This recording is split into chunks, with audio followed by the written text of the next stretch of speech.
Hello, Lou Hamilton from Audible Elegance here in Cincinnati, Ohio.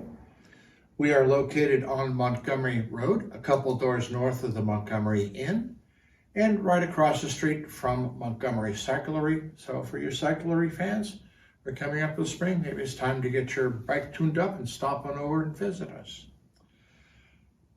We do work on Instagram, X, and Facebook.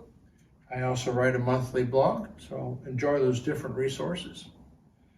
Tonight I thought I'd talk about a product category that really was reborn with the advent of home theater. There was one exception to that, which was the Bose Acoustimass system, which was the combination of very small satellites that had absolutely no bass performance at all. And then what was added to it became known as a subwoofer, when in fact it really was a woofer. But subwoofers came to life with the advent of home theater. And it's a category where some people feel that if they don't have one, that their system is somehow incomplete. And I want to talk about the use of subwoofers in audio systems, and I'll explain why their application there is so very different than home theater. And you have to understand that one of the things that developed in home speakers was the concept of time alignment.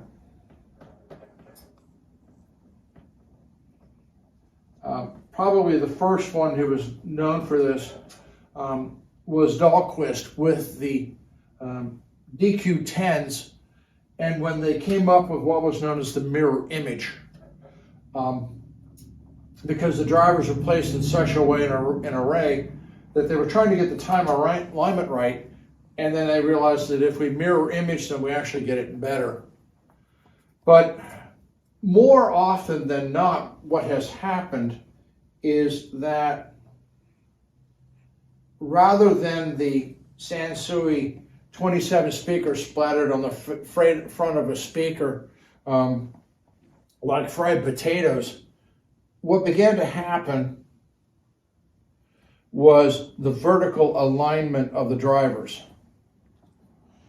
so that you didn't introduce problems. You had a much easier way of engineering the arrival of the sound. Now, within speakers themselves, the woofer basket, literally sat behind the tweeter position. So what would have to happen in the crossover design is they would have to delay the signal to the tweeter so that it fires its harmonics, essentially, or this might be a mid-range driver, to be time coherent from the face of the speaker. Now, in the home theater, when you added a subwoofer to this, one of the things that you set up very early with the processors is the big D, distance. This is trying to put some sort of alignment between the drivers here and the distance of the subwoofer to your ear. However, when you introduce a subwoofer into an audio system, what is missing, it's not there, is the control over distance. And so oftentimes you inherently create this time alignment issue. So what I've set up here tonight is an example that is not uncommon with how systems are done when somebody's trying to add a subwoofer to smaller speakers. So I threw a subwoofer in here. We have Martin Logan speakers, and it's a Martin Logan sub, and this is time aligned from the face, as is this one, but to your listening position straight out, while these may form a triangle, this is in fact a shorter distance. So physically, you're already out of time alignment. And so a lot of times when subwoofers are added to systems, I refer to it as a mummy system, where it's stomp and drag. Because the low frequencies are not only unclear, but they're out of time. A lot of times the subwoofers are actually farther back or in a corner, which makes the whole thing a lot worse. But we have a time alignment issue. Now, there are different approaches to try to overcome this sort of problem. Certainly, when I introduce a subwoofer to an audio system, I personally dial it down to maybe 60 cycles at max on top end, but probably down in the 40 region. Having it go to work where the main set of speakers are not producing a signal or they're already rolling off. Otherwise, you get a doubling of the bass, which is usually not very complementary. The subwoofers themselves may have a volume output independent. That's quite common. But some of them also have other adjustments, phase being one. So you're allowed to try to dink with these different settings on the subwoofer to try to restore some sense of time alignment, or at least minimize the mistime to the ear. So the use of subwoofers in classic audio systems, personally, is not something I encourage. Because you have these sort of issues. You have the placement issues, and I discussed in another video, half plane, quarter plane, and full plane as far as positioning. A lot of people are not willing to literally move the subwoofer around the room because sometimes being associated with the front isn't exactly the best result. Sometimes, musically speaking, moving it down the wall some way and then dealing with the other adjustments gives you better results. You don't have all sorts of doubling and effects going on up here. But subwoofers are, they're not the sundae. The sundae is your system and your main set of speakers. The subwoofer is the cherry on top of the sundae, that its addition to the system adds to the results rather than detracts from it. And a lot of times these things result in detracting. And subwoofers certainly are not created equal. There's a massive degree of quality and performance throughout the industry and through the lines. But, you know, unless you're dealing with a fairly large volume of room, and you have smaller type speakers, a subwoofer usually doesn't make a whole lot of improvement.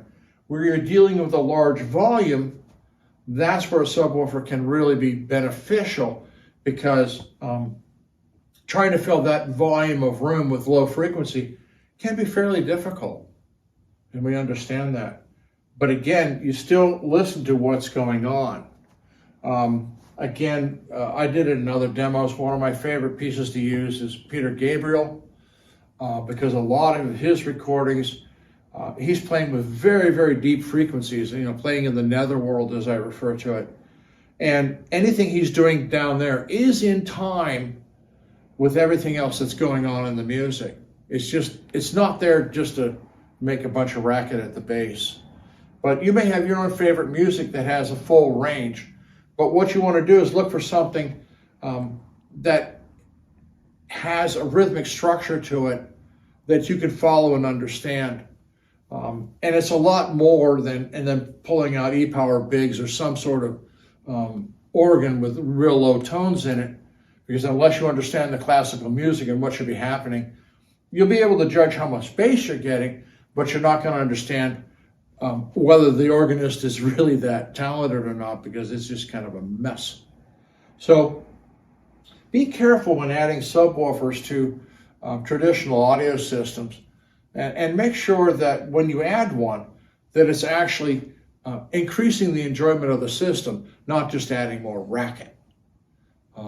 As I said, most speakers are already going down to 30 cycles on their own. Even the small box loudspeakers are going down to pretty low. You have to go to a fairly small box before they're rolling around to 50 or 60 cycles. And but again, I personally go down very deep on it. If you have a subwoofer and you're not exactly pleased with the results you're getting, go ahead and play around with the crossover point. Drop it. Because most subwoofers will have essentially, they might have a right and a left audio input, and then they have another one called LFE. The LFE bypasses the crossover in the subwoofer, and that's where you choose the crossover point in the control piece for the home theater in doing your settings. If you're using a home theater piece and it has the control on the subwoofer crossover point, do not use the right and left, because what you're doing is you're stacking crossovers one after another, and that creates all sorts of phase anomalies. So that's not a good idea. So home theater processor, it's the LFE, and then for home audio, it's the right and left. This is not for standard home audio. So hopefully that helps some of you out. Play with your subwoofer. You want to try to improve it and see if you can make your system better without spending a shekel. And there we are.